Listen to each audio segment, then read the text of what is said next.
Hey everybody, I'm Jacob Castro and welcome to another live show here on Jacob's Aquarium. Hello, hello, hello, hello. Oh my god, I missed you guys so much. Hold on, let's adjust the audio here because, I forgot to do that before I started. Come on, you bastard. Adjust. There we go. Let's turn it up a little bit. That is the number one thing I don't like about doing these live shows. It's so technical, there's so many things involved, so much gear that you have to tune, to the appropriate setting, and sometimes it gets very frustrating, but thankfully it looks like I got everything down. So hi everybody. Oh my gosh, another live show. Isn't this incredible? A viewer recommended in the comment section on one of my videos that I do my live show in front of my tanks. The thing is that I was like, okay, well, to do that, I have to move my desk in front of my tanks. And on Mondays and Tuesdays, when I'm grabbing plants and shipping orders, that doesn't work because I can't have access to them, So I thought, okay, this may be a little ridiculous and, a little too much, but I did it anyways. I got some furniture movers, and they're these little saucer looking things, and I put them on the legs of my desk so that before every live show, I can just slide my desk across the carpet, in my room, and just slide it in front of my tanks. And then when I'm done, slide it back, over to where it was before. So it's out of the way. I'm hoping in the future I won't have to do that because that's a lot of work just to have this show take place in front of my tanks. But nonetheless, I wanted to do it because I know you would like that, and it's cool having the tanks in the background. So hopefully though, hopefully we find a house this year. We move to a bigger house. That way I can have a room dedicated to all my live shows and videos and stuff and tanks, so I can have more room. But for now, this is what is going to have to do. So we're taking your calls on the well, not the Skype line. I was going to say Skype line. I don't need to say that anymore because we have a number now. So the call line. I don't know what to say.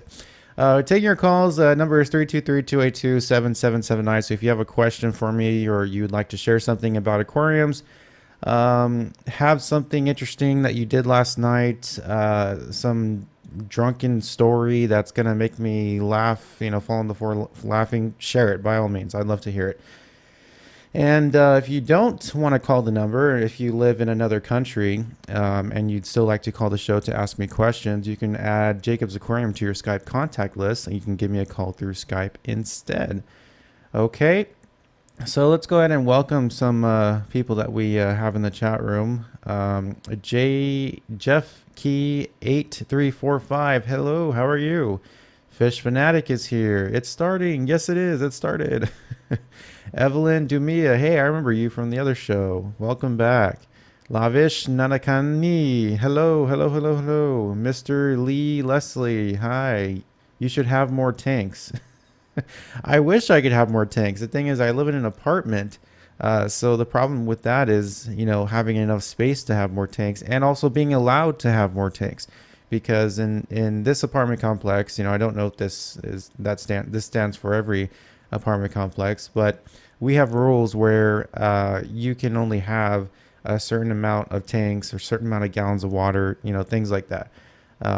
We have these rules because in California we have earthquakes, and if a tank falls over in an apartment on the third floor, that can be disastrous. So that's why we have rules. So unfortunately, I can't get more tanks, but trust me, I would love to. That's not, the desire is not the issue.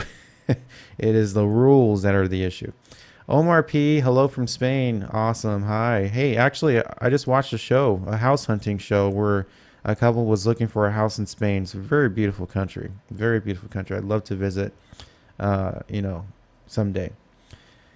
Got our first question. Will you ever get a pond? I've actually always dreamt of a pond. I've always wanted to have a koi pond or something like that.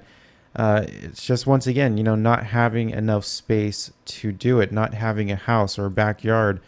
That's one of the things I hate about living in apartments, is that you can't do the things that you can do in a house. You can't build stuff in your backyard. You can't build a pond. You can't do anything like that. So like I said earlier, hopefully, we're trying to, see if we can make it work with banks and stuff to get a house this year. Um, but it's just difficult because in California, houses are so expensive. I mean, the going rate right now for a, let's say, three bedroom, 3.5 bathroom home, single family home in a nice area, a nice neighborhood, not too upscale, but decent neighborhood, is going for about 450 to $500,000. So in other words, a $500,000. And we can afford that, but it's just convincing the bank that we can afford that, so they give us the loan so that we can buy the house. That is the only problem. Um, you know, we've had some financial troubles before, so that's kind of prevented us from getting a house. But it's been a long time since those things have happened, so hopefully, that's done and over with, and we can, move forward, and the banks will finally say, okay, that's in your past, whatever, let's give you a loan, let's give you a house, hopefully. Hey, we're getting our first call. Let's see who's on the phone. Hi, you're on with Jacob. What's your question? I was wondering, I have a 50-gallon tank. I was Whoa, something wondering, is something is wrong with the audio here. I'm not sure if that's on my end or on your end. Hey, why don't you do this? Can you give me a call back and see if that fixes it? yes, Okay, thank you. thank you. It sounded like an alien transmission, like that was weird. So he's gonna give us a call back. We'll see if that improves the audio. If that's on my end, we have a problem, but I don't think it is, because my audio's been pretty good about not having issues like that. While he's doing that, let's get back to some questions here. Jeffkey8345. Hello, I have a question. If I can ask it yet in the comment section. Live off live off selling plants on the internet, or do you have another job? Um, Honestly, I don't believe, based on my experience, based on my time owning this business that I have selling plants on the internet, I don't honestly believe that you can make a full living off of it. The problem with it is because there are so many other hobbyists that sell plants to each other. So not everybody relies on an actual business to supply plants to them. That is the problem first. So hobbyists undercutting businesses, which to me, it's I have mixed a feeling. I mixed the feelings. I have mixed feelings about that, because, I mean, at the same time, I would do the same thing if I was a hobbyist. I would sell plants to my friend or whatever. But at the same time, it's like businesses like me. We're the people, or the businesses, that acquire plants. We're the ones that acquired the plants in the first place to make them available to the U.S. market, or to, people in general for their tanks. And I think, like, people just taking, what they got as far as plants, and then just saying, okay, I'm never going to buy plants again from a business, and selling them themselves to other people, I think was kind of a cheap shot. So I think, it's partially the reason you can't make a living off this is because of that. So many people undercutting the big businesses. And like I said, I have mixed feelings about that. I think, though, that, I mean, it's a good thing for people, I guess, that don't, man, I don't know what to say. I think it's a good thing for people that, I guess, don't have access to a store that sells plants. Maybe somebody that lives in a rural area and their friend somehow got some plants, and, they buy some from them. Of course, that's understandable, but somebody that could, buy plants for the same amount of money from business rather than buying it from another hobbyist, I just think would make more sense and be better for the industry, to just buy them from a business. So that's pretty much the biggest reason. The other reason, I think, is just because plant prices are so low. I mean, back in the day, you could sell an Anubias plant for $15, and nowadays that price for an Anubias plant is just insane. There's no way you could sell an Anubias plant for $15, let alone what it was like way back when it was $25 and $30. That was crazy. But nobody's going to pay that much money for, an Anubias plant. Plants in general, though, you have to sell them low in order to make any money at all. Nobody is going to spend nowadays $5, $6 per plant. Even if that's what you have to sell them at in order to stay alive as a business. So first of all, selling plants on the internet, there's an art to it. You really have to figure out how you're going to make money, how you're going to stay alive as a business, because you have to sell your plants low in order to just pay for the cost of running your business, first of all. And if you can't do that, you're not going to survive. You're basically, you shouldn't even try. So hobbyists undercutting the businesses, low prices, being forced to sell your plants at low prices, both of those things combined make it very, very difficult to make a living off of selling plants on the internet. And that's why I have to rely on my YouTube income and pretty much anything else that I could do. I would love to get another job. The problem is, if I do, I cannot focus my attention on YouTube or this live show or even my business of selling plants. So I'm trying to make it work with YouTube, my website and stuff. And so far I've been doing okay, but yeah, so in regards to your questions, no, I honestly 100% believe that you cannot make a living just from selling plants on the internet. It's not possible. Okay, he's calling us back. Let's see if the audio cleared up. Hi, you're on with Jacob. What's your question? I have a 50-gallon. Oh, no, that didn't work. Let's see here. Maybe that is on my end. Let me try calling you, okay? I'll just put it in the comments. Okay. That's strange. I wonder why that's happening. Hopefully somebody else calls me so we can see if it was on his end or my end. I'm not sure, but that's weird. I've never had that audio issue before. I'm pretty sure that was on his end. That couldn't be me, because I tested all this stuff before. So, okay. Well, that's disappointing. I'm sorry about that. I couldn't take your call. Anyways, so let's see. Cafe, hello from Bolivia. Ooh, Bolivia. Awesome. If you get your gaming channel running more and bigger, you would be able to profit more from YouTube. Yeah, I was thinking about that, but I've been a little scared to make my gaming channel part of all my other channels, as far as revenue sharing on YouTube through the AdSense program, because I think gaming channels are kind of risky because there are so many copyright infringement stuff that you can break, and I don't want to have to deal with that. So I don't know. I've been kind of hesitant to even get that channel involved with anything that I do. Right now I'm just doing it for fun. So all the videos are ad free and everything. So if that attracts you guys to watch it, because I know advertisements are frustrating sometimes. I plan on starting a small aquarium store here in Mumbai, in India. Any advice? Well, I don't know what advice I can give for starting a store in India, because I don't know the market there for aquarium plants or aquarium products in general. But I will say that if you do have the store in an area where there are a lot of young people, you might be able to make it work. You might get a good, decent amount of clientele.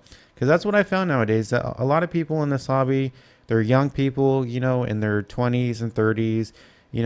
Rarely do I see people, in this hobby in their 50s and 60s. There are people, at that age that are in this hobby, but what I'm saying is the majority of people that are in this hobby are a lot younger, So I would assume that if you're in a neighborhood that's up and coming, or a neighborhood with a lot of young people, you could probably get a good, decent amount of clientele. But like I said, I don't know the market there, so it'd be hard to say entirely if it would work for you. So I've been thinking about growing and selling clownfish because everybody wants them and they are in high demand. I love the hobby, but it is very expensive hobby.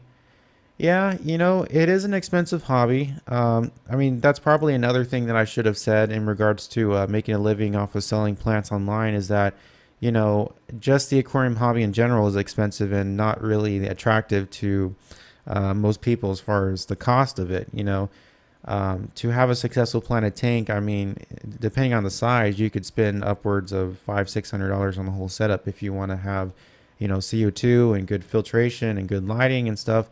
So, that's another thing that can discourage people um, from buying stuff from businesses and versus buying stuff from other hobbyists is the price. So yeah, it is an expensive hobby. Um, but in regards to what you said, breeding and selling clownfish, the thing with that is I've seen a lot of people do that. I'm, and I mean, I laugh because, there's a lot of people that say they get all excited about, oh, I'm going to sell fish online. I'm going to breed my tetras in my tank and I'm going to sell them online. Oh, I'm going to take cuttings from my plants and sell them online and I'm going to make a lot of money and, or I'm going to make some money. The thing with that is there are so many, I've seen so many people try that. I've seen so many people breed fish out of their tanks and stuff, and a majority of them cannot even breed enough and sell enough to cover the costs of running their aquariums because, you can't make enough money to be successful like that. To really go far in this industry, you have to be a business. You have to have all the connections. You really have to be on the business level. The hobbyists, I don't think, really can ever, get up to that by just selling stuff out of their tanks. You're pretty much, you could just say you're doing it for fun. Even if you do make some money, if you factor in all the costs, you're not making money. Trust me. I mean, I've done it before. I've done it so many times with fish that I've had in my tanks. I mean, when I was 10 years old, I bred guppies and I sold guppies out of my tanks. But honestly, you're not going to make the kind of money that you're thinking of. Um, so many people ask me all the time, about selling plants out of their tanks, and I tell them, go ahead and do it. That's fine. Maybe you'll make a 20-30 bucks here and there, but are you actually making money? That's what you have to think about. I mean, for me, I'm barely making it, and I'm a business. I sell plants professionally. I have a business license and stuff, and I'm barely making it. So you can just imagine how hard of a time a hobbyist would have, just covering the cost to grow the plants and to, stuff like that. So while it's a good idea, and I wish you the best, I honestly can't, say that, yeah, you're going to be successful. You're going to make a lot of money, and congratulations. I don't think that, and I don't want to encourage more people to try that and become disappointed, Um, so just consider all that, I mean, I'm not trying to discourage you, but I mean, it's always fun breeding fish and selling them and, growing plants and selling them. But I mean, if you're doing it to make money, it's very difficult, very, very difficult. So did you get anyone to do a live interview with? Actually, I've emailed a lot of people. I emailed a lot of different YouTubers on YouTube, and not all of them responded to me. However, the Rick2325 did respond, and he said that he would do an interview over the phone, talk about aquariums and answer your questions and stuff. So we'll probably get him on the next show next Saturday because he responded to me today. So it's a little late to, get him on the show now. So yeah, having the Rick on would be cool. He's a great guy, great YouTube channel. I've been friends with him for quite some time now on YouTube. We actually did a video together, an interview video a while ago. That's on his channel if you want to check that out. But yeah, he'd be a cool guy to talk to. So that's why I sent him a message, and he said he'd do it. So we'll probably have him on the next show. Thanks for what you were doing for the hobby. Oh, thank you so much, Joshua. Thank you for watching the show. That means a lot to me. Viper Fishing, I am the one who called, and I was wondering, I have a 50-gallon tank, and I need to know what are some plants that would be fine with cichlids. Okay, people ask me this all the time. A lot of people want to grow plants with cichlids. Cichlids, are really, really, really pests, considered pests in the planted tank, because they really like to tear everything apart. They will tear apart the most fragile plants in a matter of seconds, you know. So what you got to do is get plants that are very strong, hardy, broadleaf plants, nothing too delicate. So Anubias, Amazon Swords, Jungle Val, Laguidia would be kind of pushing it, risking it, I think, but I think that it should be okay. Um, Plants like that would go great in a discus tank. You may also want to find a way of tying them down somehow to maybe rock or driftwood, or just anchoring them really well in your substrate, because cichlids do have a tendency to uproot things and dig in the substrate. I'm sure you guys know that all too well. So you know, that's just one thing to consider. But when you're looking for plants for a cichlid tank, they just have to be very big broadleaf plants, plants that are not easily torn apart by fish, you know. Um, and I even think that you have to be careful with plants that are, you know, plants like the ones I mentioned, because some cichlids actually have teeth. So even if they can't uproot them, they can't really, you know, damage them, they can still bite them and chew them apart. So there's a lot to consider with having plants in a cichlid tank. But in general, just try to get plants that are big, you know, broadleaf plants, strong plants, and try to anchor them very well in your tank. And I think, you know, and just watch them, you know, and I think you should be okay. The Rick Cool, can't wait. Dustin, Lavish, Nanakani. Oh, Dustin's from Dustin Fish Tanks. Yeah, I mean, it'd be cool to have him on the show and interview him. Although we don't have a really good friendship or relationship on YouTube, so I don't think he would want to do that with me, which is fine. You know, I respect that. That's his choice. Roz R. Yaj, be right back. Still doing a water change. So many people that watch my show are in the middle of doing tank maintenance. It's so funny. COD Crazy Klutz, Mayweather, Pacquiao, who wins? Pac-Man for sure. Pacquiao is going to kick Mayweather's ass. I love Pacquiao over Mayweather because Pacquiao doesn't brag as much as Mayweather. Mayweather is all about big money. Mayweather, you know, flashing all his cars and money and stuff. And Pacquiao's this nice, you know, sweet little Filipino guy. You know, he's a nice guy. Does a lot of great work. You know, uh, um, by work I mean like you know, charity work and stuff.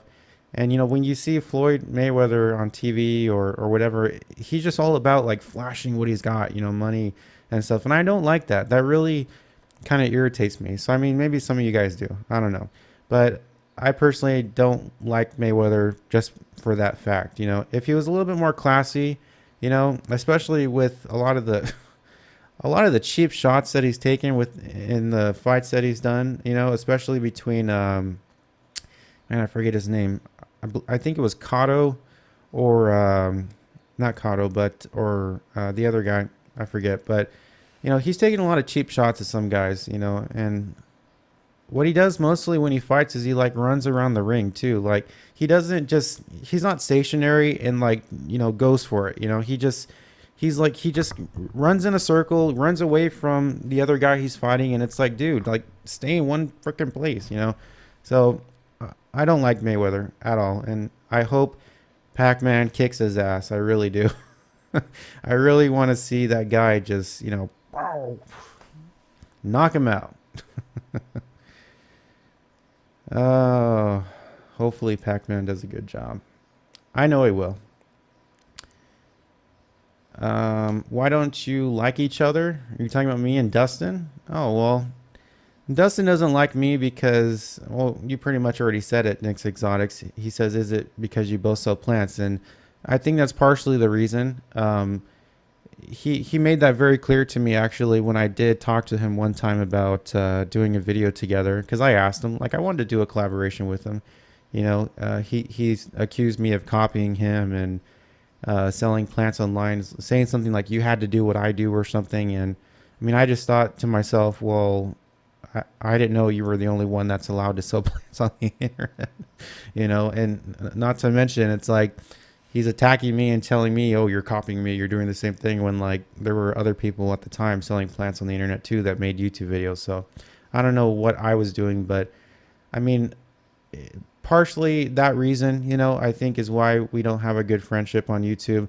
Also, you know, I will admit it. I mean, I did leave him a pretty stupid comment way back in the day when I first started on YouTube.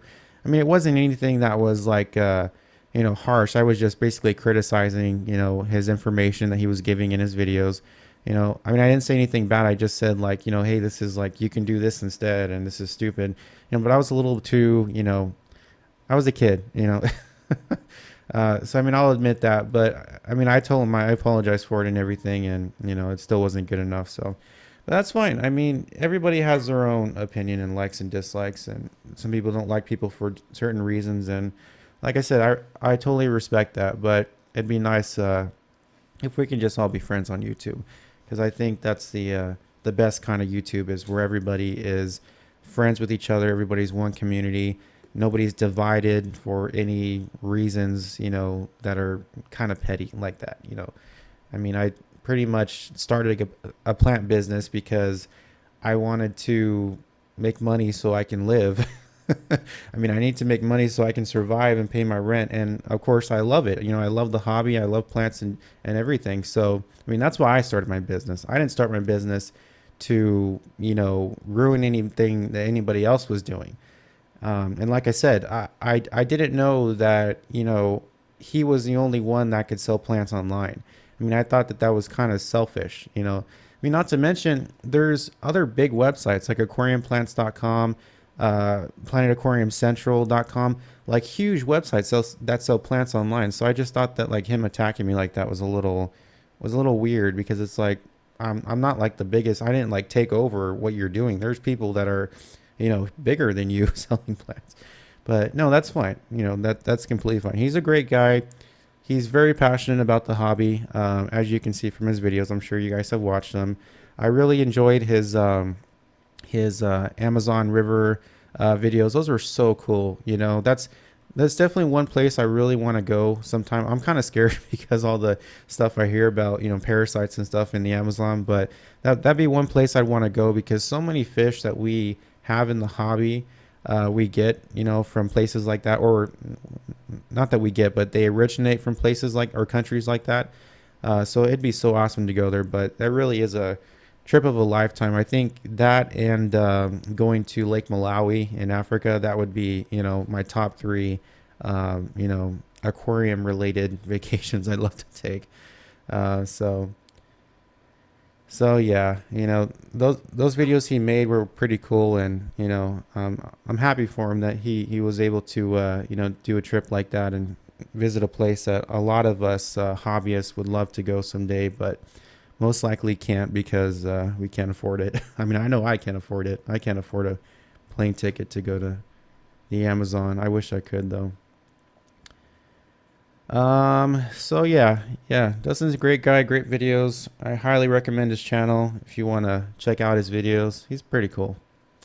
I just wish we can all be friends, I don't think there's any harm in that, even if we are considered competitors in the same business. I don't think there's any harm in being friends, but it's okay.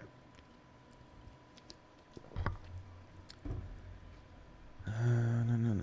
My Anubias rhizome has what? Bibbles on it? What the heck is that? When I touch it, the leaves fall off. It's not buried. Do you know what's happening? Some Anubias will melt even if the rhizome isn't buried, and that could just be, in general, issues that plants have in your tank. For example, low nutrient level, too much light. Some Anubias plants are very sensitive to light, so that'd be one thing to consider for sure. But yeah, I mean, it's hard to say. I would recommend testing your water, seeing where your water hardness is at, and your alkalinity. I can't pronounce that word, because plants are sensitive to that as well. Because I mean, when plants melt, most of the time it's just a nutrient level. That's pretty much what I found. There's just not enough nutrients in the tank for them to consume to stay alive, so they melt. In particular, iron. Iron is a very important nutrient for plants, and helps prevent melting. So, any advice to grow plants faster? Absolutely, highlight and CO2. Depending on the plants, of course. If you have sensitive plants, that could be, kind of a challenge. But in general, most plants will grow faster when you grow them under high light and CO2. CO2 always makes any plants grow faster, you know. So if you can invest in a CO2 injection system for sure, do that. That would definitely help speed up plant growth. Dosing nutrients, of course, while being careful that you don't dose too much because you could, you could definitely, cause algae problems in your tank. Nutrients, CO2, highlight, stuff like that will just make plants grow faster. So, COD Crazy Clips, do I still work at?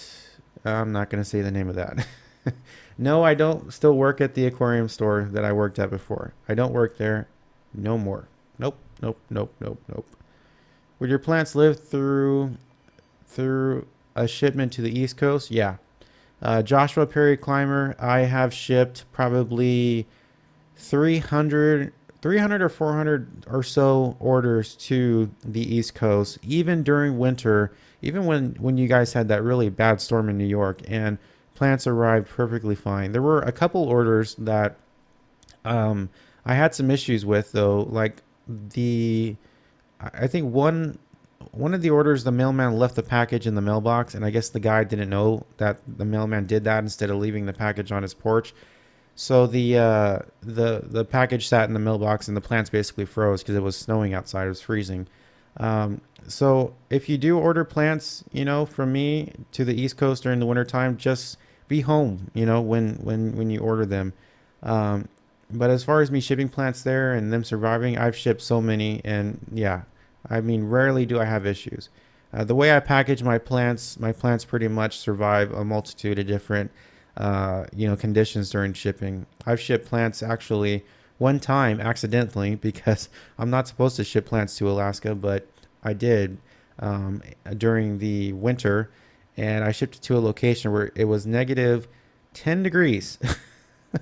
And amazingly, the plants got there perfectly fine. The customer actually called me and let me know that. So I truly believe the way I package my plants just ensures that they arrive healthy, happy, and safe. Oh, outdoorsman, what's your favorite fish? My favorite fish by far is the Asian arowana. I just wish it wasn't illegal here. I just wish our government would realize that they are being bred in captivity. The populations of Asian arowanas have increased dramatically, and there's no reason for them to be on the endangered species list anymore. But, convincing our government of anything is like talking to a brick wall. It's not going to happen, so that's the honest truth, so that's my favorite fish. I just wish I could actually own it, um, Fish Fanatic, still no pearlweed on the website. Thought you got a shipment 2 weeks ago. I did actually get a shipment 2 weeks ago. The thing is that I sold them all. Pearlweed sells very, very quickly on my website, and Rotala rotundifolia. So I try to keep those plants in stock as much as I can, but it's just I can't keep up with demand. I'm not sure if you guys can see it. Can you see it? You probably can't, but I have a little patch of pearlweed that I'm trying to grow out, and it's growing slow. How much could I sell sex guppies for that are an inch long to my local pet store? To be honest, pet stores usually buy guppies, for cents on the dollar. So I don't think you'd make much. You could probably sell them for 5 cents a piece to your store. I mean, that's the most I think they would pay for them. Some stores get them wholesale for, oh my God, prices that you guys would just fall over if you knew what they paid for them. So, do you recommend having cold fish and tropical fish in the same tank? Yeah, that's perfectly fine. I've had goldfish with tetras. I've had actually lots of warm water fish in cold tanks, and warm water fish or cold fish in warm tanks. I mean, I don't really think some fish are just exclusive to one temperature. I mean, I know there are some fish that need like really warm water, but um, no, I mean in general, I haven't had any issues. I actually kept what's the fish I kept in a cold water? Oh, I kept an Oscar fish in a cold water tank before, and he was happy. He ate he ate like crazy. He grew actually really big, so big that I had to actually give him away because he grew out of the 30-gallon tank I had him in. Um, so I mean, I wouldn't say that keeping cold fish and warm water or warm fish and cold water is a good thing to do, but I mean, there are some fish that can handle that temperature range. So, Marco Gomez, can I have your autograph chicken? Sure you can. Betas in a community tank, yeah, one beta though. Don't mix them together. Obviously, that's the thing you don't want to do. So.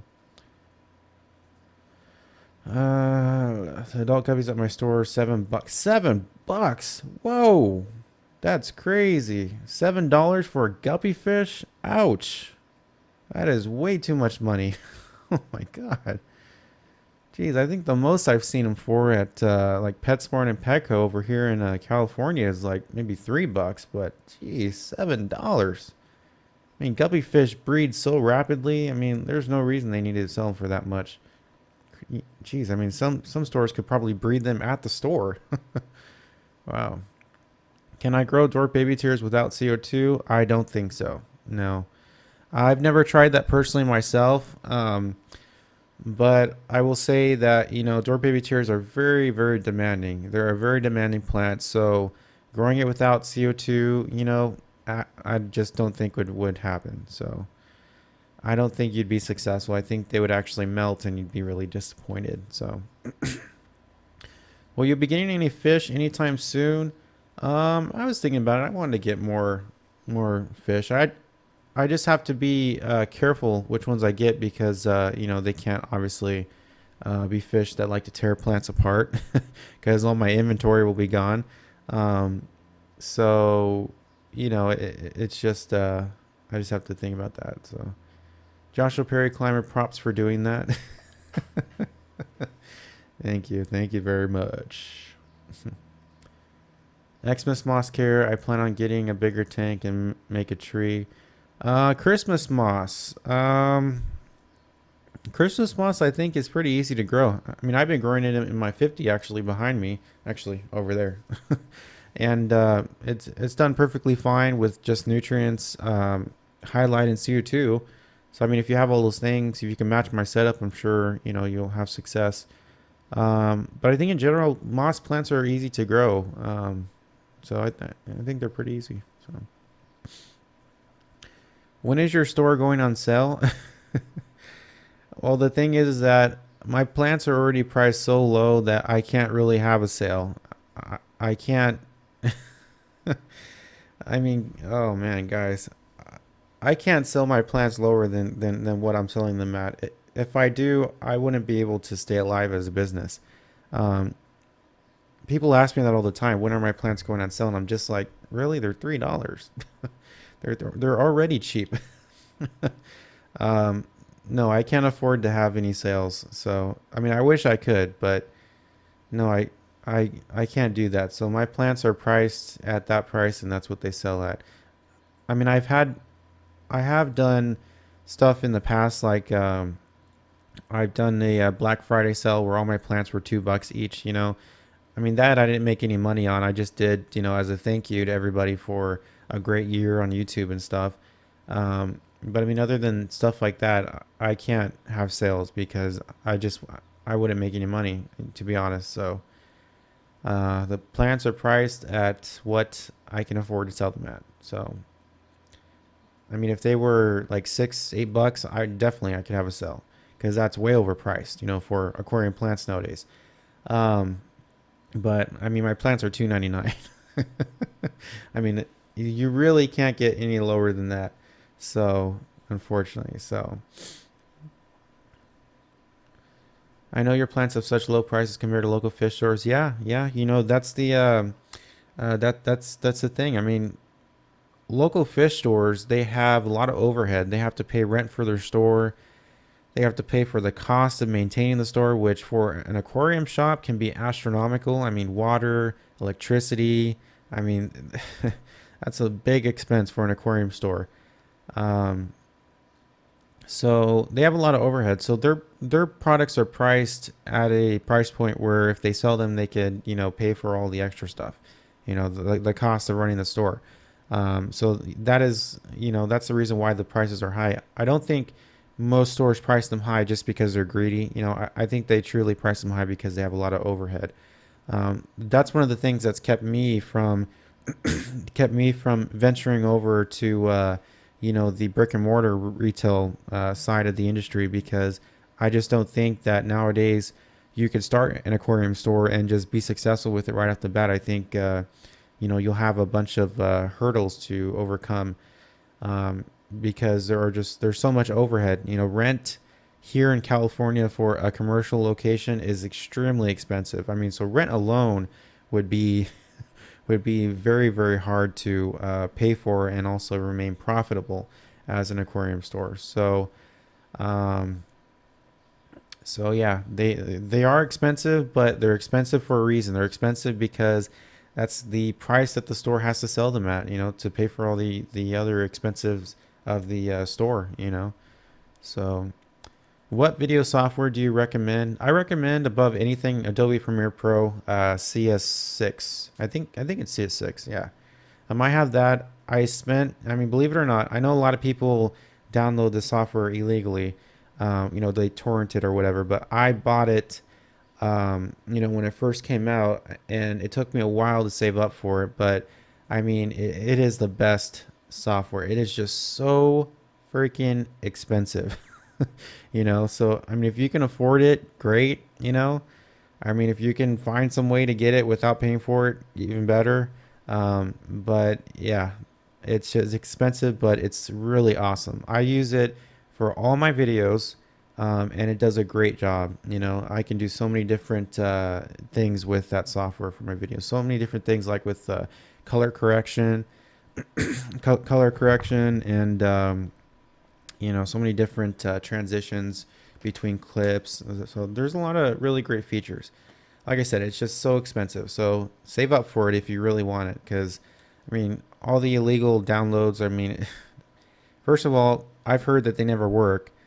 Second of all, you can get in trouble. So don't be stupid and don't download shit illegally. Oh, sorry, I said shit. Sorry, I didn't mean to do that. Sorry, this is a non-cussing show. I forgot. Sorry. Yeah. So don't do that. Save up for it and buy it. What software did he say? Yeah, Adobe CS6. Yeah. Do you think you will have any Retal Rotundifolia available in your store anytime soon? I'm growing it out. It's still pretty small, so I don't think so. No. I mean, I'm trying to grow it as big as I can before I start taking cuttings from it to sell it. The reason why I grow I grow Rotala rotundifolia myself and I sell it um, out of my tank is because I can't find a supplier that sells it, excuse me, to businesses. So I have to grow it myself. Same thing with pearlweed. There aren't a lot of I mean, actually, the way I got pearlweed was very very strange. When I was working at the aquarium store, we got it in a shipment from Thailand, and it was actually a plant they sent to us on accident. We didn't actually order it. So I ended up buying a bundle of it for myself and growing it here in my 50 gallon. That's how I grew that whole carpet of it that you guys have seen in my previous videos. So I don't know why pearlweed is so hard to get a hold of. I mean, same thing with Rotala rotundifolia. So, I mean, I try to grow both of those plants myself. So it just takes a while to get them up to, the height at which I can take cuttings and, still have a plant left to continue to grow, you know. What other hobbies do I like? I'm a big, big, big bird fan. I love birds. I have actually I built this little aviary on my balcony, and I have about 22 or 23 zebra finches in there right now. Um, so I love birds. I mean, I have Connor. He's my dusky conure that I've had for a while now. He's like my main pet, I mean, I really don't call him a pet. He's like a member of the family, actually. He's so used to us now and everything. But I love birds. Birds are another one of my favorite hobbies. Um, I'm a big outdoor gardener too. I have a lot of plants other than plants in my tank. So gardening, birds. I'm a big computer geek. I built my own PC, as you guys probably already know. I love technology, so technology too. I mean, a lot of hobbies I like. Oh, plane spotting too. I love planes, aviation. Excuse me.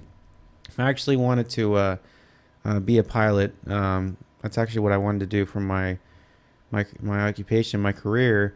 But when I signed up for flight school, I realized how expensive it was, and I couldn't continue with it. I mean, it was going to be like $75,000 for flight school, and then when I would finally graduate and become a regional pilot, the pay was going to be like 19,000, 22,000 a year, which is not even enough to survive on, let alone be a pilot and travel all these places. So it just was not going to work. But yeah, I mean, that was my original plan for the rest of my life, was to be a pilot. But here I am. Here I am doing a live show and talking to you guys instead. And I don't regret any of it. I want to build a computer. Could you help me with that? Sure. If you have any questions, I'll help you answer them, and anything that you're wondering about. Uh, Building a computer, guys, believe it or not, is actually very, very easy. I mean, I was kind of hesitant to do it myself, but when I got all the parts, when I watched all the tutorials on YouTube and stuff, I realized just how easy it was. I mean, when I put mine together, you guys probably aren't going to believe this, but I did not look at any manuals. I didn't watch any tutorial videos. I just put it together. It was very, very easy to build. I mean, I should say that I did watch a bunch of tutorials, before I even thought about building a PC and buying all the parts and stuff. But as far as while I was building it, I didn't have any direction. I did it all on my own. I think a majority of the reason why is just because, when you build a computer, things sometimes only fit one way into their connections. Like when you plug stuff into the power supply, most plugs will fit into their dedicated, spot. You really can't mess up and plug them in the wrong area. Um, Same thing goes with all the front panel connectors and CPU and everything. Everything's marked, where to go. So you pretty much just got to follow the map. You just got to follow the directions that are on the actual parts. So it was very easy. How do you get rid of blackbeard algae? Get rid of your nutrient level. That's any type of algae that you have in your tank is because of excess nutrients in your tank. So if you can find a way to get rid of excess nutrients, or also, algae is a combination of also other, algae spores in your tank. So if you can invest in a UV sterilizer as well, that'll help kill some of those spores. But yeah, algae basically is just a nutrient level. So you just pretty much have to figure out how to control your nutrients. So we got 5 minutes left of the show, guys. So get your questions in. And if you'd like to call, the number is 323-282-7779. I'm only doing an hour show today. So we started at 12 and we're going to cap it off at 1 o'clock. So get your questions in, and so we can get these all answered. That's what I've been doing, is trying to find out the best ways things to buy. Have you tried having a tank without filtration? Is it possible? I don't know what it's called in English, but a tank without filtration? No, I've never tried that. I just don't think it would be possible. you know, um, you should do a giveaway contest. I actually have. I've given away aquarium stands. I've given away, what did I do? I think I gave away a filter or something a long time ago. Um, but if I try to do giveaways, it's just, it's not easy, I have a lot of I don't make a lot of money, so it's hard to buy stuff to give away. But yeah, maybe in the future. Maybe in the future. So without mechanical filtration. Oh, without mechanical filtration. So you're talking about just having a tank purely with chemical media and biological media. You could probably do that. The problem you'd most likely have is filtering out fine particulate matter in your aquarium water. So if your tank is very dusty, that dust is not going to be filtered out. So you're going to have kind of a haze in your aquarium. It's going to be kind of it's going to be kind of cloudy. So that could probably be the one issue that you'd run into. But I mean, I think that you could run a tank without mechanical filtration. It just wouldn't look good.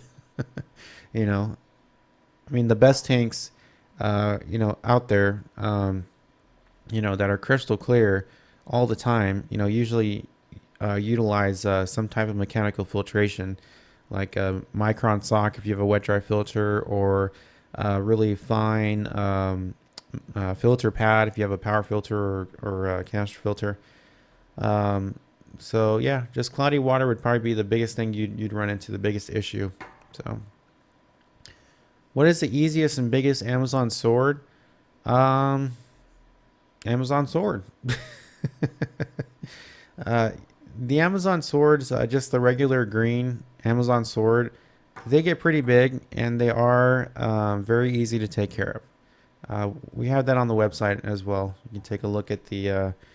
They should be under the Echinodorus tab. That's the scientific name for swords. So that's where they be.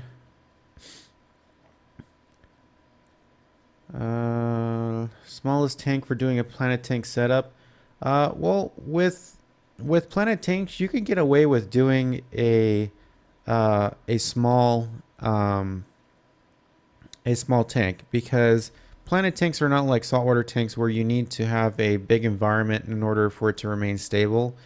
Planet tanks, pretty much are a truly artificial environment. They're not something like, as I just said, with saltwater, where they have to be at a certain size in order for them to remain successful and constant as far as their water parameters and stuff.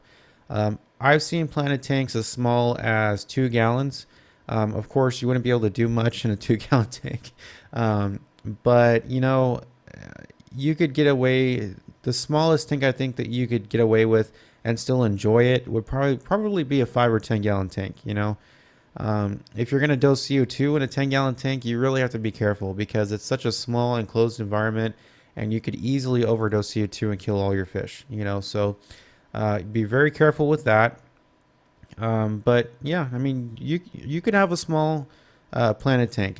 It's not like other systems where they have to be a certain size in order to remain successful. So I have an 80-gallon tank with 9 goldfish, and it's getting cloudy. Well, here's what you got to do. Goldfish are very, very, very messy fish. They basically their whole mission in life is to poop and eat. And swim in a cute little fashion so you can admire them. Goldfish are very messy, so you really have to be big on the filtration. I mean, if you can get a wet dry filter and utilize a micron sock, that would be the best thing for a goldfish tank, because when you have a micron sock in your filter and all your water is being pulled into the micron sock and filtered through the micron sock, that sock gets so much stuff out. Especially if you get a 100 micron sock or a 200 micron sock, it filters so much stuff out. So that'll help improve your water clarity. Once you get over the particulate matter, you're filtering that out, or detritus, as some people call it. It's just particulate matter, detritus, same thing. Once you get over filtering that out, the next thing you probably would want to address is bacteria or, spores of stuff that make water cloudy.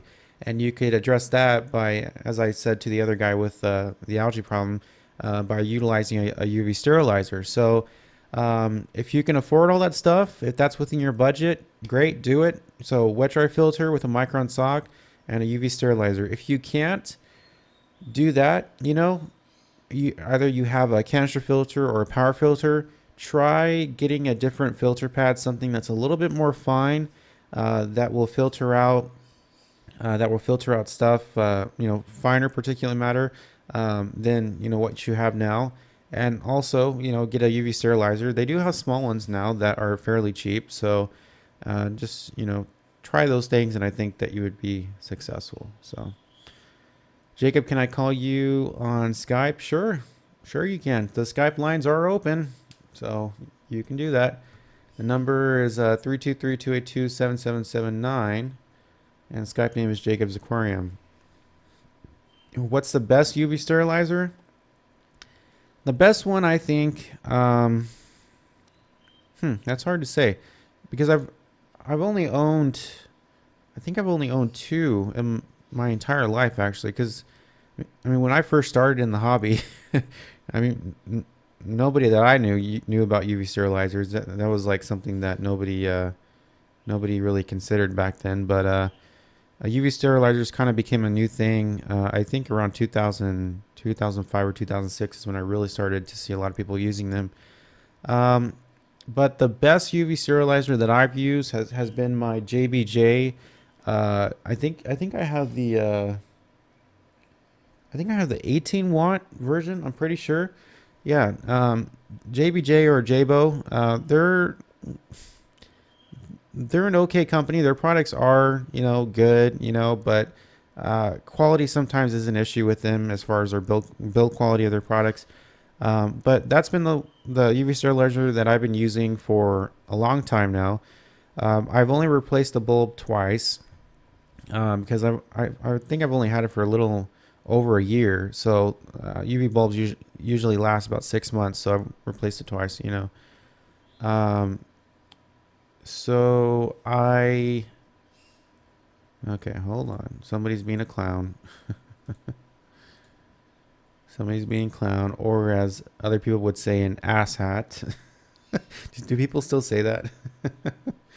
um, so yeah, the JBJ UV sterilizers are pretty good. Um, the I've seen other ones though that look like they're a little bit more well made. So, but they are expensive. So, yeah, it just depends on what your budget is. So, dirt as substrate. You can try it. I always tell people you can try whatever you think will work best. But personally, I've never used dirt. I don't want to use dirt. I really feel that dirt is something natural, something that's more for a natural environment. And in an aquarium, we're creating this artificial environment, something that's enclosed in a glass box, and putting something natural like that dirt that's, been in the earth for millions and millions of years, is not going to work. I've heard so many people that use dirt. They tell me all the time, well, not all the time, but I've heard, that like people have issues with cloudy water.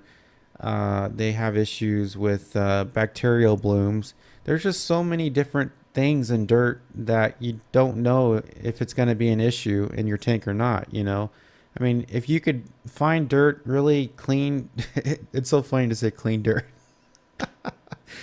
If you can find dirt that's not in a dirty area. Yeah, find clean dirt. It sounds so funny. If you can just find dirt, somehow test it, see what's in it. I mean, you could probably make it work if it doesn't have a bunch of bacterial spores in it. But I mean, a majority of dirt does. So the best substrate for any planted tank is substrate that's been specifically made for planted tanks. Stuff that has been tested, like EcoComplete, ADA soil, Tropica soil, stuff like that. Stuff that's been made and tested and formulated for a planted tank is the best substrate. Dirt, there's just so many things that can go wrong, and so many things I've heard that have happened to people's tanks. Some actually really bad. Like one of my friends used dirt from his backyard.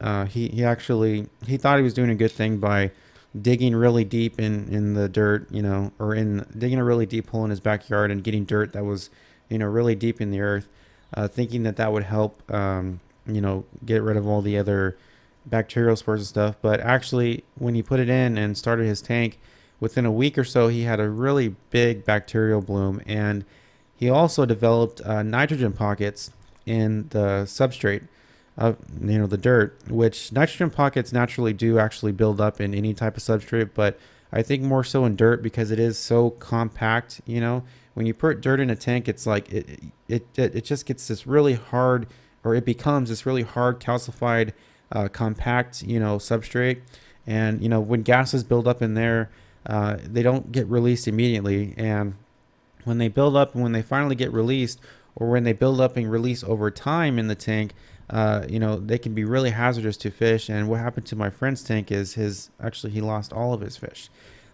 due to the bacterial bloom and the nitrogen pockets. So I just don't recommend dirt because it just seems a little risky, But of course, like I said, if that's all you can afford, if that's what you want to try it. But just know that there are multiple risks that comes along with using dirt, because dirt is it's a natural thing, and we're trying to create this artificial environment in an aquarium. We're not trying to create a natural environment, because an aquarium is a closed system. Water does not freely flow through it, so any bacteria that's released or any spores of anything that's released by the dirt is not released and spread out, in a vast area. It's not like the ocean, in other words. So it's just hard. So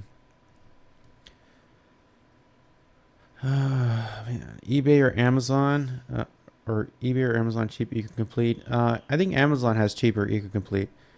Okay, let's see who's on the phone. See if we have the same audio issues. Hi, you're on with Jacob. What's your question? Hello?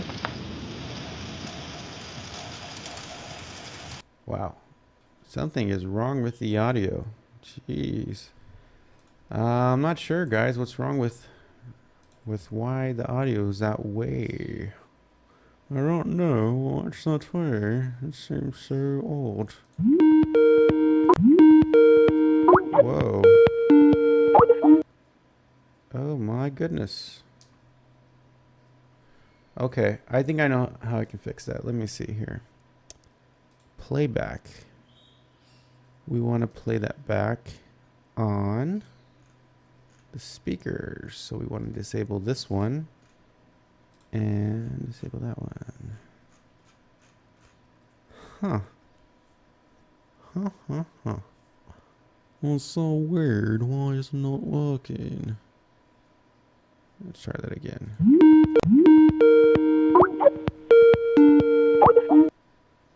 Huh. Wow. Oh, I think I know why. Hold on. Yeah, somebody's calling me again. Hold on, guys. Hold on. Let me see if I can fix this. Speakers. There it is. Oh. Yay, I fixed it. Okay, let's take a call. Okay, I think I addressed the audio issue, so let's see if this call works. Hi, you're on with Jacob. What's your question? Hello. Oh, it works. Yay, we don't have any audio issues anymore. Hi, how you doing? Thanks for calling in the show. Hi, Jacob. Hi, what can I do for you?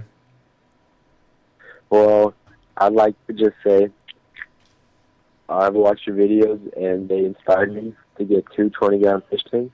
Awesome. And right now, my question is, I have an Amazon sword. Mm-hmm. If leaves are kind of dying. Okay, when you say dying, do they have spots on them? Or are they melting away? How are they dying? Well, some of them are clear. Clear. Some Okay, of them that are could yellow. be melting.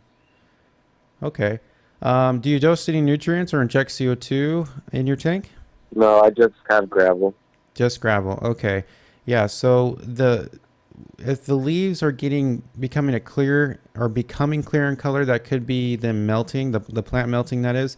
So you might want to invest in some nutrients. I would recommend starting with iron first. So if you could pick up a bottle of Seachem iron or Seachem Flourish iron, that's what the full name is. That would probably help with the melting issue. And in the future, if you can move up to dosing nitrogen, phosphorus, potassium, pretty much the entire line of nutrients from Seachem, that would be best. Because when plants melt, it's pretty much just a nutrient issue because they're not getting, the food they need to, to stay healthy and to stay alive. So they start to either develop holes in the leaves or melt as your plants are.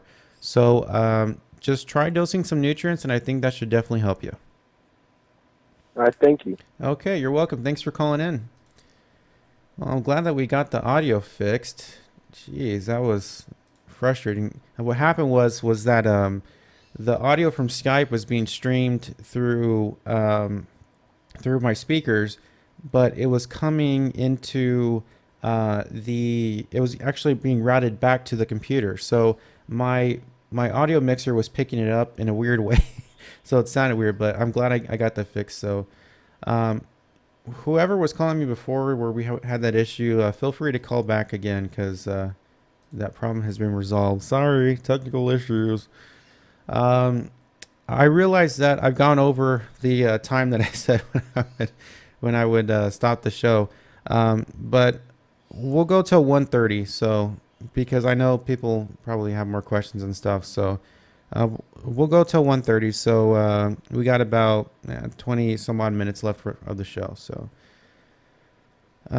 it's haunted, Jacob. Yeah. My audio system is haunted. Oh, let's run for your life. What should I feed my fry to make them grow faster? I really don't have a lot of experience with raising fry. I mean, the only fry that I've raised are guppy fry, which those are really easy to take care of. I mean, I would recommend there are some fry foods out there, powdered foods that have a lot of good stuff in them.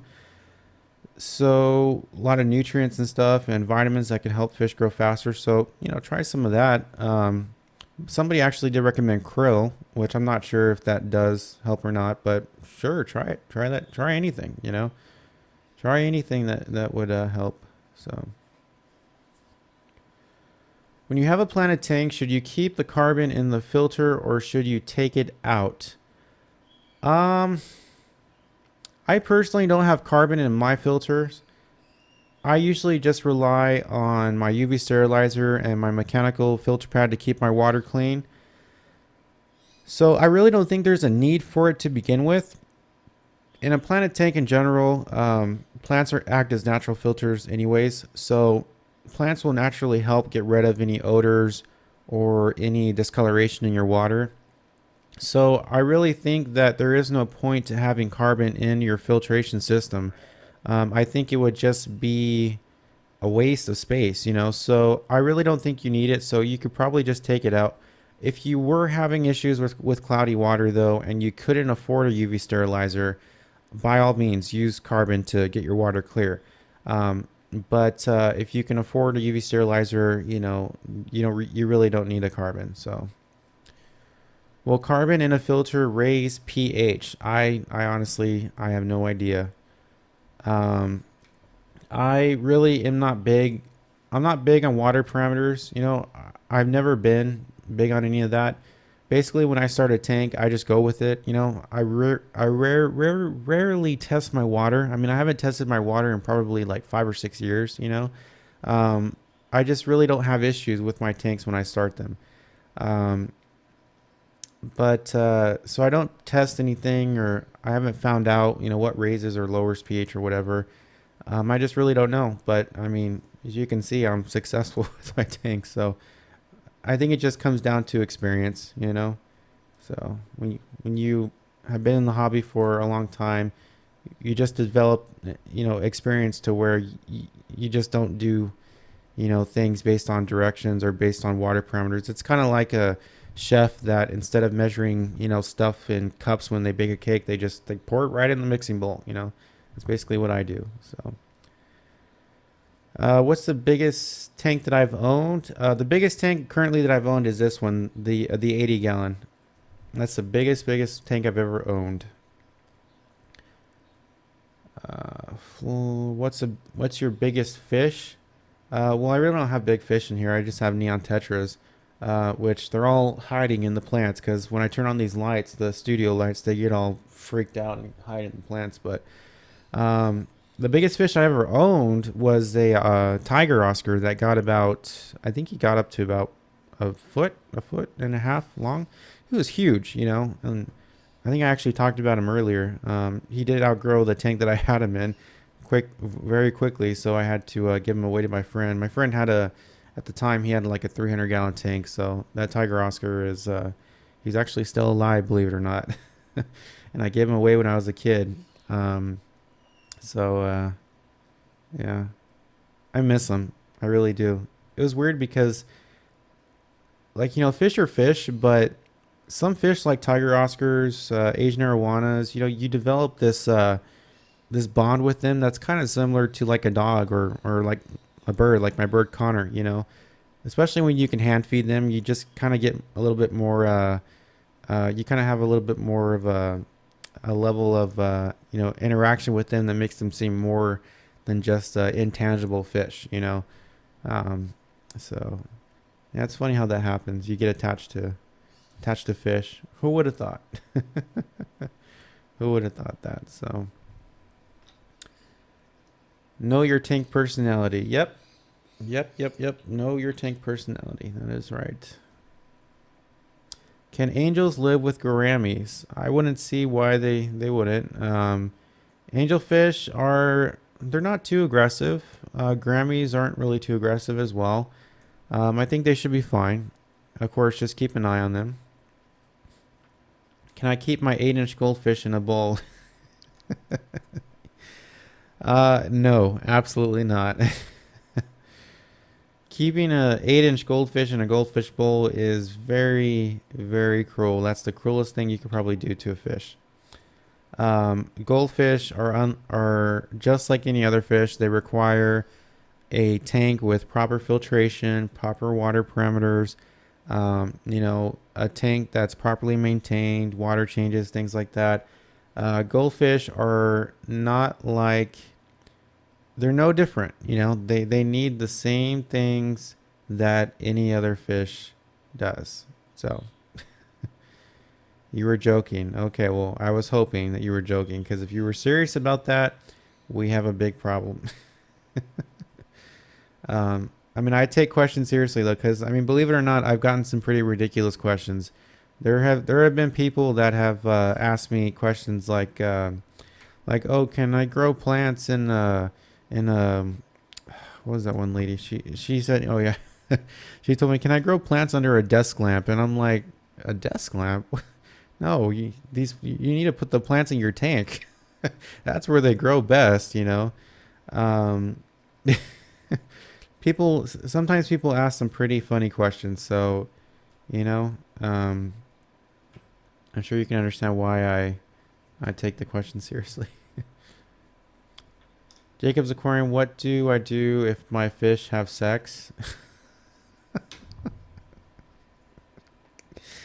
Well, what do you think is going to happen if your fish have sex?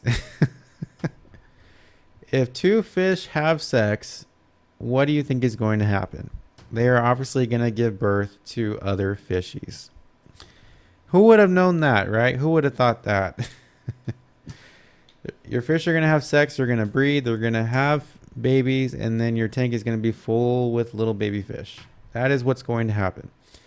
I don't know why I had to explain that to you. I thought, based on the facts of life, that would be pretty evident, but I guess not. All right, we're getting another call. Let's see who's on the Skype line. Hi, you're on with Jacob. What's your question? So let's see. We call in just to sit there and listen to Jacob ask what is your question and not say anything at all. That is absolutely hilarious. By the way, I hear your TV in the background, and I find it really hilarious that you're a 50-year-old man and you watch Sex in the City. I think you're a little too old for that, sir. All right, back to the questions. My guppy male isn't mating. Please help. He's not mating. Well, when you breed guppies, generally you just have to have one female and like 5 other, males around them, and pretty much your female guppy will be pregnant constantly. It's kind of sad, actually. Fish be pregnant constantly, but yeah. So I guess it just depends on your ratio between female and male fish, So give the fish a condom. Yes, yes. A fish condom would definitely help. Do I need CO2 for Rotala retinifolia? Yeah, yeah. Rotala retinifolia is a plant that relies heavily on CO2, so would definitely help. Do fish climax while having? Oh my God, you guys are killing me with these questions.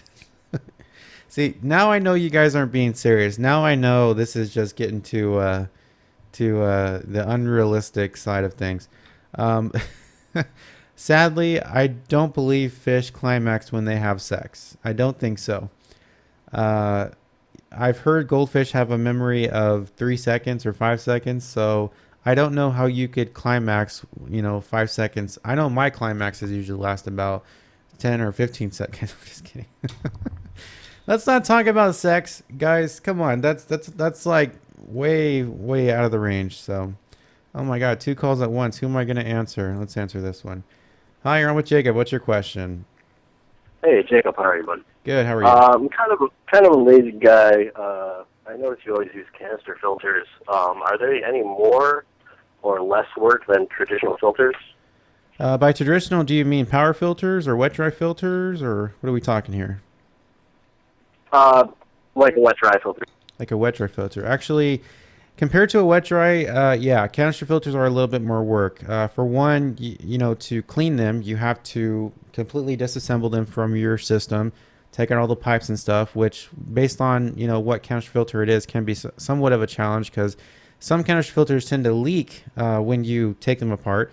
And then the other challenge is carrying the whole canister. If you have a big one, it can be more challenging, but carrying the whole thing over to your sink, taking out all the media baskets, scrubbing in and out of all the stuff, it is, in my opinion, a lot more work than a wet dry. When I had my wet dry filter, the only thing that I did once every 2 weeks was clean out my Micron sock. That's it. I didn't have to mess around with my filter or my pump or clean the impeller or anything like I normally do with my canister filter or anything else.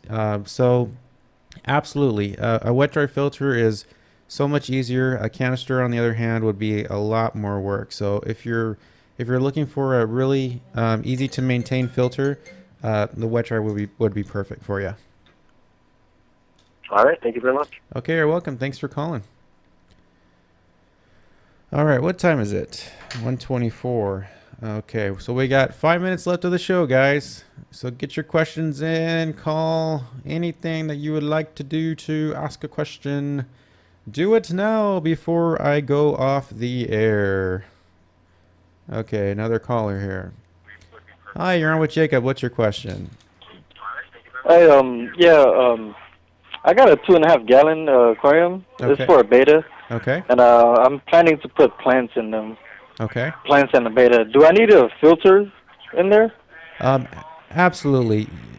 People will sell beta fish in cups, and people will recommend or say that you can keep them in vases and stuff or goldfish bowls. But as I was saying earlier with the guy that asked a question about goldfish, betas are pretty much just like any other fish. They require filtration, good water parameters, water changes, stuff like that. So absolutely, if you can invest in a small filter for that tank, it would definitely be the humane thing to do for the fish. So yes. Okay. So what you call it? I might need a heater too, then, right? I'm sorry. For the plants. Are you not going to need a what now? I didn't hear you. Sorry. A heater. A heater. No, plants generally can do fine in colder temperatures. I mean, I personally don't have a heater on my tank. I do live in California in a not so hot area at the time, and my tanks stay around 75 degrees. So I don't really think you need a heater. No, I think you'll be fine without a heater. Okay, so just the plants, filter, and the beta, right? Plants should be good. Yeah, plants, filter, and the beta, and maybe a little bit of light from a light fixture would be great. Yeah. Okay. I need a plant that are like low and bushy, kind of grassy, that spreads out on the ground. Okay. Yeah, I don't know which plant to get. Well, here's the thing. You'd probably be looking for a plant that grows well in just nutrients because that would be what you'd probably would have to use to get your plants to grow. I don't really think you could dose CO2 in a 2 gallon tank because that would be just be too much, you know. So good carpeting, grassy plants that could grow well with just nutrients would probably be plants like microsword. That would be a great plant to grow in just nutrients and light. Um, some people have grown pearlweed in tanks like that, so you can try that as well. But I would recommend the microsword above all because I've grown that plant before in just straight gravel with good light, and it's just exploded in growth. So Okay, so I yeah, wouldn't need like a what do you call those root tabs? you can try using root tabs. Root tabs are basically just nutrients to stimulate the root system growth, you know, in your tank for your Uh plants. huh. You could try those. That would just be something additional. But anything that you could dose as a liquid fertilizer or liquid nutrient in the actual aquarium water would be the same thing. It'd be sufficient. Um, so I think either way would be fine. You could use root tabs or use the liquid nutrients. Okay, yeah, I'm just gonna get like some small plants to try out with the beta with the filter, and I'm not gonna try to dose anything, but I am gonna try the root tabs. Okay, yeah. Yeah, I mean, any type of nutrients that you can add to a tank with plants is beneficial, especially if they're plants that are, you know, pretty easy to grow and they just rely on, nutrients and good light to grow. So I think you should be fine with the root tabs and growing the microsword plant. Okay, well, I guess that answers everything. Okay, well, thanks for calling. Have a great day. Appreciate the calls, guys. Aiden Hurst. Sorry, I couldn't answer your call 3 times. I know we got a missed call from you 3 times, but people were calling at the same time. So if you want to call back, you can call back now. So all right, guys, it is 1:28, so we are close to 1:30. So I'm going to go ahead and end the show. Thank you guys so much for watching. I really, really appreciate it. This has been another great live show. A lot of fun. Thank you guys for your calls, for your comments, for your questions. Actually, you know what? I'm gonna answer Aiden's question before we go because I know he's called 3 times, so I don't want to miss him. Hey, Aiden, thanks for calling. What's your question? Hello? Yes, hello. Guys, it is 1:28, so we're close to 1:30, so I'm going to go ahead and end. Okay, so here's what you got to show. do. You got to turn the volume off on your computer so you don't hear me in the background, and that way the audio won't overlap. Can you hear me? Hello? Yep. Okay, can you hear me? Okay, perfect. Oh yeah, I was just. I have 100-gallon planted tank, Okay. and my angelfish has started to have like these red on the tips of his fins. Your So angelfish I was have wondering if that is a disease. your angelfish have red tips on their fins. Yes. Okay. Well, only one of Okay, Yes. what type of substrate do you have in your tank? I have I think sand. Yeah, just Sand. complete. Okay, that is the issue. What happens with sand, depending on what type of sand it is, some sand is actually the grain of the sand is actually sharper than other sand. Some sand is soft, some is more sharp. So what happens is when the fish rubs against the sand, it scrapes their fins and scrapes off this protective slime layer that's actually on the fish's skin, and that gets underneath their skin on their fins, and that actually makes them bleed. So that red tip is actually blood coming from your fish. So what I would recommend, I know this could be kind of a big change for your tank, but if you can, either take out the sand or put something on top of it, because the sand is the issue. That's what's making the fish develop those red tips on their fins. Oh, great! Thank you. Thank you very much. Okay, you're welcome. Have a great day. All right, guys. So thank you guys so much for calling in for all your questions. I really appreciate it. We do this live show every Saturday at 12 p.m. Pacific Standard Time right here on my YouTube channel, Jacob's Aquarium. So if you missed the show or you just joined right now, that's when you can catch it again. You can also catch the pre-recorded version that is uploaded on my YouTube channel about an hour or so after the live show ends. And you can watch anything that you missed there. Okay. Thanks so much, guys. I really appreciate it. I love you all. Have fun with your tanks, and I will see you next time.